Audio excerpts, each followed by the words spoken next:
This poem is by Kaye Umansky. It's called An Alien Ate My Homework. An alien ate my homework. I assure you, miss, it's true.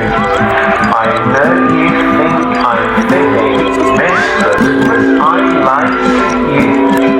I'll tell you how it happened, miss. I was alone last night.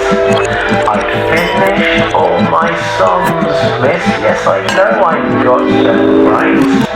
I was writing up my science, which quite frankly, miss, was hard, when a spaceship came and hovered in the air above my yard. A door slid slowly open, miss, and to my great surprise, I found myself regarded by a pair of purple eyes. The thing